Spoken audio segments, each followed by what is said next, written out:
All right, welcome to another week, everyone. This week, we're going to be looking at scoring the comprehension component of the BRI.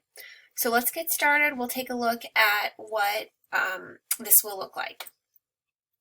At this point, you should have already administered the oral reading, or you were doing that this week.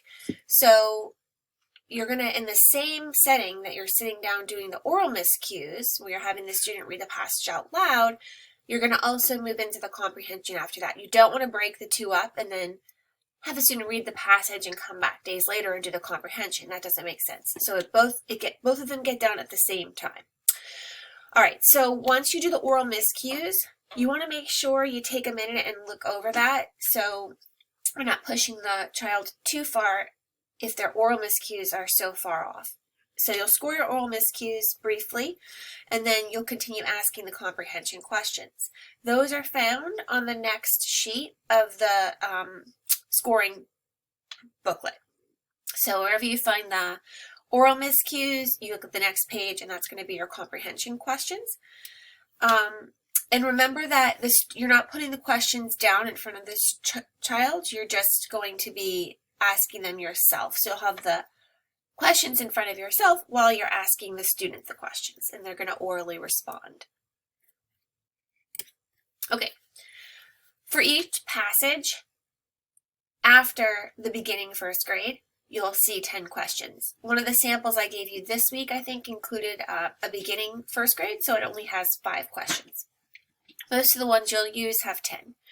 And this is really important to pay attention to. You want to look at the little letter, we'll look at this in just a minute, next to the question, because that tells you what type of question it is. And there's 5 types you can see here. So you have topic, fact, inference, experience evaluation, and vocabulary. And this is important for the analysis component because you'll get a chance to see the breakdown of where your student is really missing questions and know then what their weakness is in comprehension. You want to make sure that when you're doing this, you're marking the correct answers with a plus and incorrect answers with the minus sign. You'll also be able to give half points, and we'll talk about that in a minute.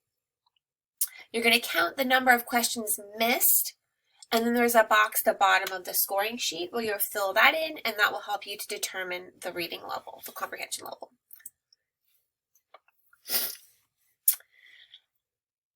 We're going to be putting our answers on the scoring sheet, but you also want to refer back to the performance booklet, page 1, which has all the scores from the word list and the comprehension and the oral reading. It's on page 63, just so you could see a quick example of what I'm referring to, and I'll show you that in a minute as well. This is the sheet that has everything, all the answers, all the scores your student has done throughout the BRI.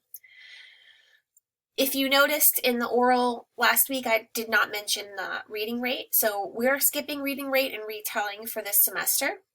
So let's take a quick look at some of the things I've been talking about. On the left here, you'll see an example of a comprehension scoring sheet. And this is the retelling I said we're skipping here, but you can use it to write the student responses in if they go long-winded. And in some of the samples I'm giving you, you'll see that I had to do that as well. On the left here, you'll see where the student says the exact words, you're underlining the exact words, and then you're adding in any additional words by hand or sentences that the student might have said.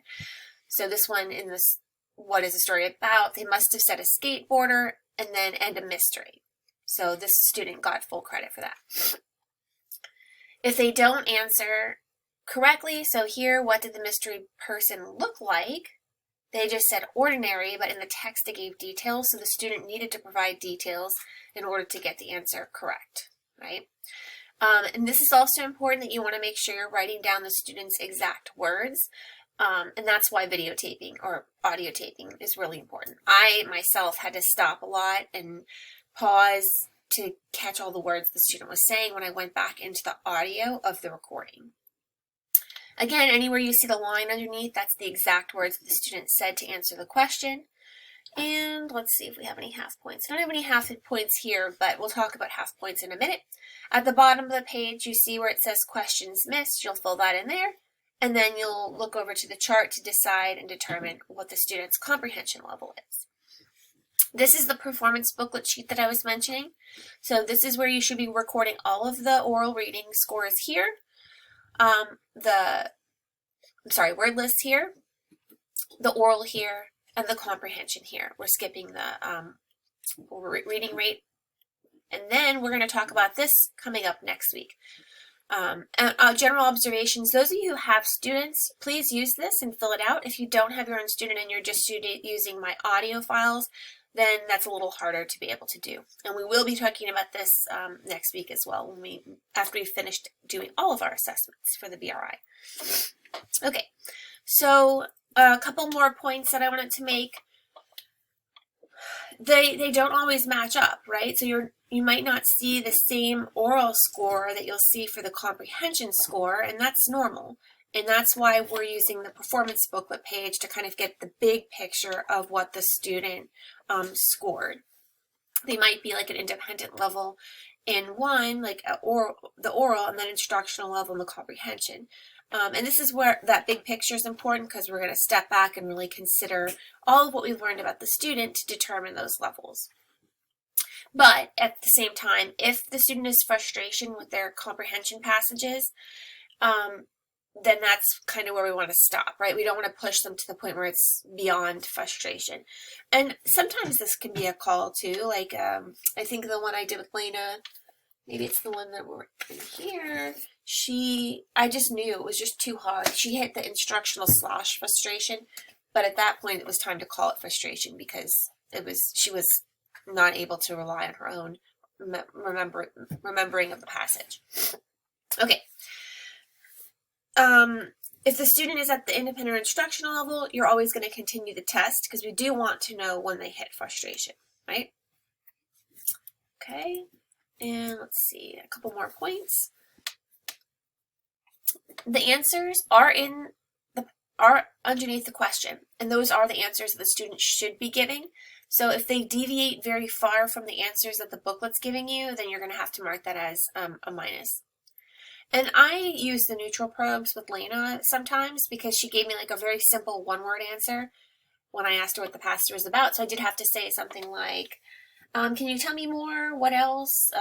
Explain a little further. Those would be the neutral probes to kind of get her to give me more, so I knew that she knew what it was about. And this can be found on page 29 in our text when they go over the comprehension, like directions and really some of the specifics on what you'll get from kids. There's a section in the book about lookbacks, when the student actually references back to the text. And I know Lena did this a lot in some of the practices, and I know I mentioned it as she did them. Lookbacks are interesting because it's a strategy you want kids to use. I mean, when you take an assessment, even like us, when we take reading comprehension assessments, you're always allowed to have the text in front of you, right? Because you should be able to go back and look. So that's a good thing. It's a strategy we use as a good reader. But at the same time, if you're relying solely on lookbacks, then that tells you that there might be an issue with like comprehending and remembering what you're reading. So it's iffy, the lookbacks.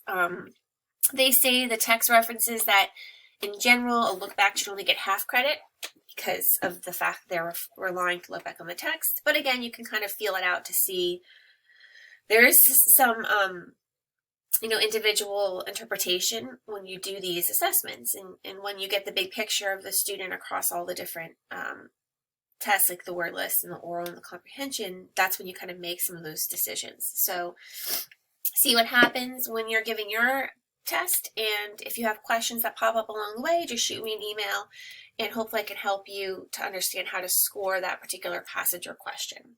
Okay, so at this point, you guys, we're going to look at an example real quick. At this point, you guys have done or will be doing the oral passages and the comprehension, and so we're very close to the end.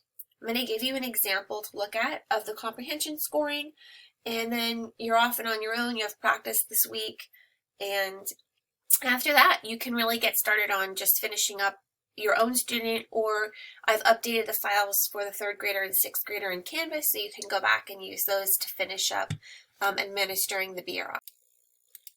Okay, so for this one, Lena read Blackout. And for this, she said in the beginning, what is the passage about? Blackout or something. I asked the question, what is a blackout? Because I wanted to make sure she understood that it was no lights, and that's what she answered.